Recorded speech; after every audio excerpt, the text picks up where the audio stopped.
প্রিয় ছাত্রছাত্রীরা, আজকের ক্লাসে আমরা পড়বো আপেক্ষিক বেগ, রিলেটিভ ভেলোসিটি। না, আপেক্ষিক শব্দটা থেকেই তোমরা প্রথমেই বুঝতে পারছো নাকি একটার সাপেক্ষে বা একটার অপেক্ষা আর একটা বেগ, এরকম একটা কিছু জিনিস আমরা পড়াশোনা করব। তাহলে চলো, আপেক্ষিক বেগ জানার আগে আমাকে এই দুটো টার্ম সম্বন্ধে পরিচিত হবে। একটা হচ্ছে প্রকৃত বেগ আর একটা হচ্ছে আপাত বেগ। প্রকৃত বেগ কি না, প্রকৃত বেগ হচ্ছে, ধরো পৃথিবীকে স্থির নির্দেশতন্ত্র ধরা হয়েছে এবং এই পৃথিবীর সাপেক্ষে এই ব্যক্তিটার বেগ হচ্ছে 0, এ চুপচাপ দাঁড়িয়ে আছে। আর এই গাড়িটা ধরো 40 কিমি পার আওয়ার গতিবেগে যাচ্ছে।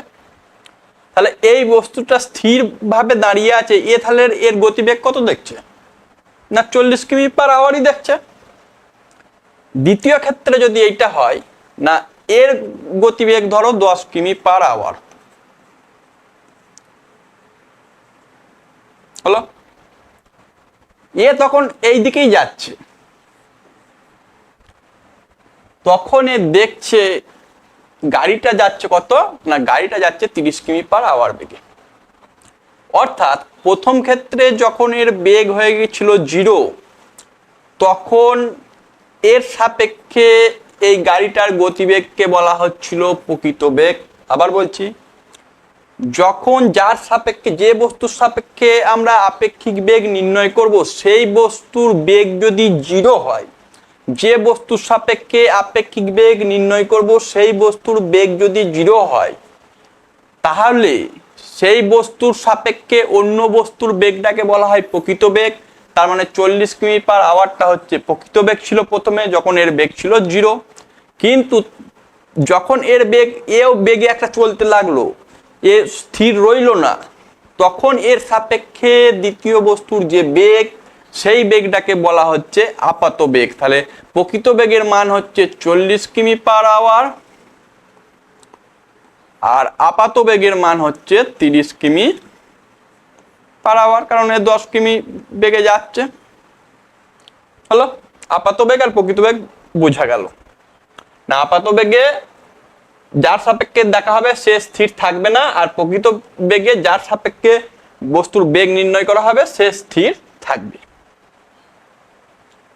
এবার আপেক্ষিক বেগ কি না, ভূপৃষ্ঠে গতিশীল থাকা কোনো বস্তুর সাপেক্ষে অন্য বস্তুর আপাত বেগকে তার আপেক্ষিক বেগ বলা হয়। তার মানে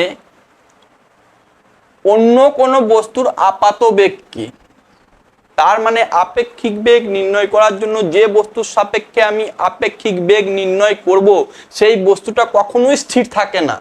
আবার বলছি, যে বস্তুর সাপেক্ষে আপেক্ষিক বেগ আমি নির্ণয় করব সেই বস্তুটা কখনোই স্থির থাকে না, সে একটা গতিতে চলতে থাকবে।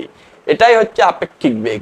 ওই জন্যই বলছে যে ভূপৃষ্ঠে গতিশীল থাকা কোনো বস্তুর সাপেক্ষে অন্য কোনো বস্তুর আপাত বেগকে, এখানে তো প্রকৃত বেগ বলতে পারতো, প্রকৃত বেগ বললে তো সে যার সাপেক্ষে নির্ণয় করা হচ্ছিল সে তো 0 হতো। তাহলে এখানে আপাত বেগ বলছে মানে যার সাপেক্ষে নির্ণয় করা হবে তার একটা বেগ থাকবে, তার আপেক্ষিক বেগ বলা হয়। এবার স্যার আপেক্ষিক বেগ কিরকম নির্ণয় করব না, আপেক্ষিক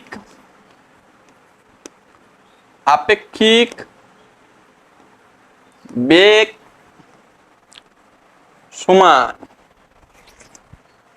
সমান কি, ধরো এ একটি বস্তু যার আপেক্ষিক বেগ হচ্ছে ইউ,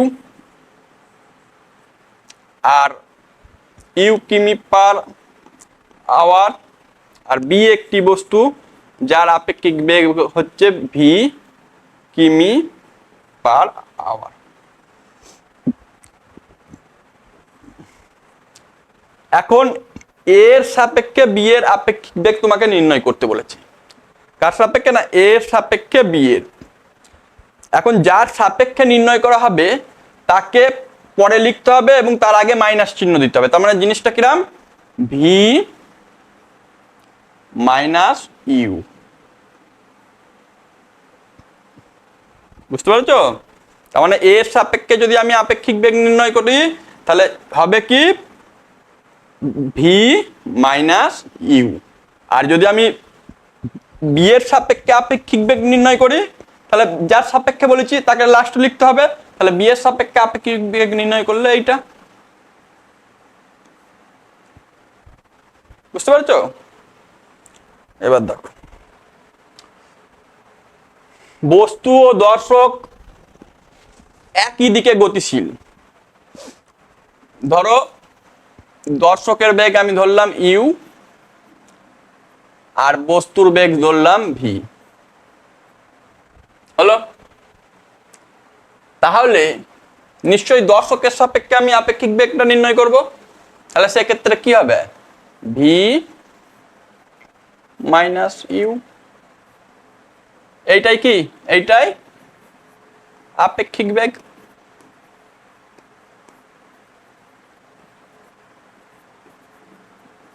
এইটাই আপেক্ষিক বেগ। তারপর বলছে বস্তু ও দর্শক বিপরীত দিকে গতিশীল। তার মানে বস্তুর গতিবেগ যদি ইউ হয় আর দর্শকের গতিবেগ যদি ভি হয়, তাহলে দর্শক তো বিপরীত দিকে গতিশীল। তাহলে এর ডিরেকশনটা, এর আগে একটা মাইনাস চিহ্ন বসে যাবে। কেন মাইনাস চিহ্ন বসবে? না, এর ডিরেকশনটা বিপরীত হওয়ার দরুন। তাহলে এক্ষেত্রে কি হবে? এক্ষেত্রে বেগ হবে minus v minus u vector, minus v vector minus u vector. তার মানে হচ্ছে মাইনাস ভি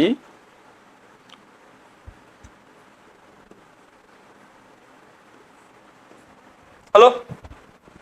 দর্শক ও বস্তু ও দর্শক বিভিন্ন দিকে গতিশীল। ধরো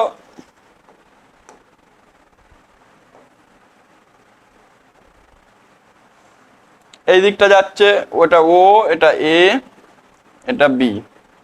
এদিকে বস্তু যাচ্ছে, এর বেগ হচ্ছে ইউ, এদিকে দর্শক যাচ্ছে, এর বেগ হচ্ছে ভি। সেক্ষেত্রে কি করব? সেক্ষেত্রে প্লেন জিনিস, vector vector v minus vector you.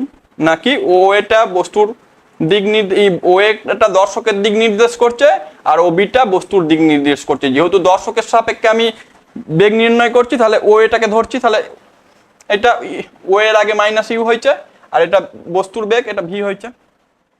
চলো এবার আপাত বেগ এবং প্রকৃত বেগের আরো কিছু উদাহরণ দিই। চলো, ধরো তুমি ট্রেনে যাচ্ছ, ট্রেনটার গতিবেগ হচ্ছে 80 কিমি পার আওয়ার, এবং তুমি বাইরের দিকের গাছপালাগুলোকে দেখছো, সেগুলোর গতিবেগ তখন তুমি কি দেখতে পাচ্ছ? 80 কিমি পার আওয়ার।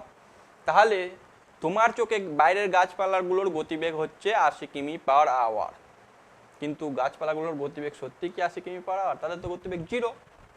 তাহলে তুমি দেখতে পাচ্ছ, তোমার চোখে যেটা দেখতে পাচ্ছ সেটা হচ্ছে গাছপালার আপাত বেগ, আর গাছপালার প্রকৃত বেগ 0। আবার কি, ধরো দুটো ট্রেন পাশাপাশি চলছে, তুমি একটাতে বসে আছো, একটা ট্রেনের গতিবেগ ধরো 100 কিমি পার আওয়ার, পাশেরটাও 100 কিমি পার আওয়ার।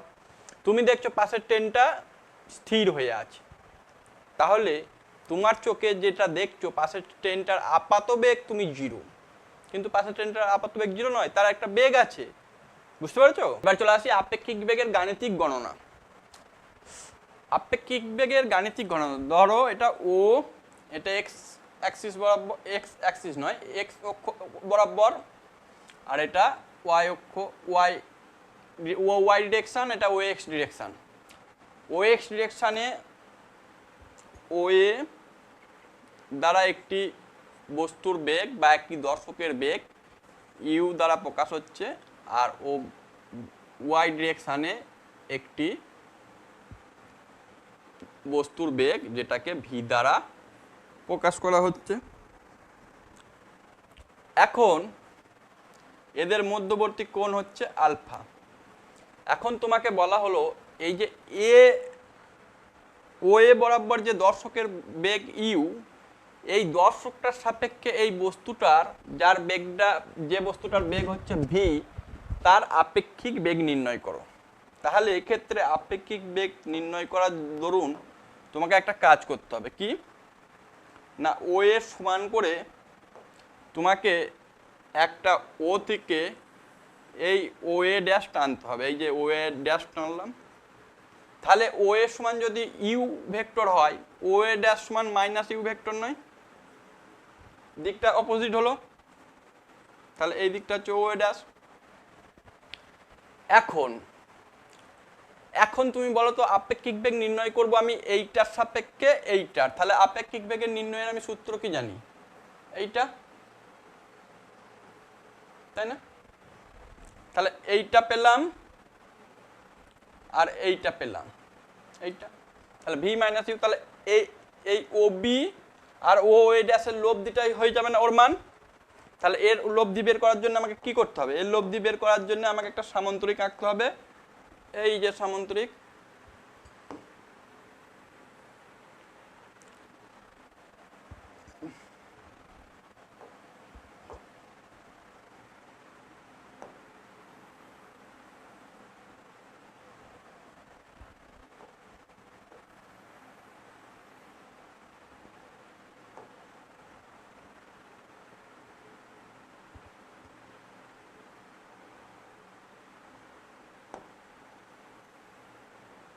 হলো, দেখো সামান্তরিক একটু কম বেশি হলো, তোমরা একটা সামান্তরিকই ধরে নেবে। তাহলে এই সামান্তরিকটার এই যে কর্ণটা, এই যে কর্ণটা হলো না, এই কর্ণটাই এই দুটোর লব্ধি না হলো। এখন এখন স্যার এটার মান কত? আচ্ছা এই দিকটা যদি আলফা হয়, এই টোটাল কোণটা তো 180 ডিগ্রি, তাহলে এই কোণটার মান কত? তার মানে আমি যেটা বলতে চাইছি ভেক্টর ভি আর ভেক্টর মাইনাস ইউ, এই কোণটার মান হচ্ছে 180 ডিগ্রি মাইনাস আলফা। তাহলে এটাকে এখানে লিখতে পারি আমরা, যদি লব্ধি আর হয় তাহলে আর স্কোয়ার সমান আমি লিখতে পারি V square plus E square minus two V U cos 180 degree minus alpha, minus কেন এটা প্লাস। তার মানে হচ্ছে আর সমান হচ্ছে রুট ওভার কি না V square plus E square minus cos 180 degree minus alpha সমান হচ্ছে minus cos alpha minus 2 U V cos alpha হলো। এখন এখন স্যার এই যে লব্ধিটা হলো, এই লব্ধিটা যদি এই ভি বেগে চলা বস্তুটার সঙ্গে থিটা কোণ করে থাকে, এই কোণটা থিটা কোণ করে থাকে, কি কোণ? তাহলে স্যার থিটার ভ্যালুটা কত? তাহলে সেক্ষেত্রে ট্যান থিটা সমান ওই ফর্মুলা লাগাতে হবে। তাহলে আমি লিখতে পারি ট্যান থিটা সমান কি জানি গো? ট্যান থিটা সমান আমরা জানি বি সাইন থিটা। তাহলে বি কোনটা? বি থিটাটা যার সঙ্গে লেগে নেয় সেইটা বি, তাহলে হচ্ছে U sine 180 degree minus alpha by A plus A কোনটা যার সঙ্গে অ্যাঙ্গেলটা করে থাকে সেইটা এ, তার মানে বি সাইন থিটা প্লাস এ প্লাস বি কস আলফা, তার মানে হচ্ছে কস 180 ডিগ্রি মাইনাস আলফা। তার মানে উপরেরটা হচ্ছে ইউ সাইন আলফা বাই নিচেরটা হচ্ছে ভি মাইনাস, এখানে ইউ একটা হবে, v minus u cos alpha. দেখো বেরিয়ে গেল মান এবং দিক। আপেক্ষিক বেগ, এভাবেই আপেক্ষিক বেগ ক্যালকুলেশন করা হয়। চলো।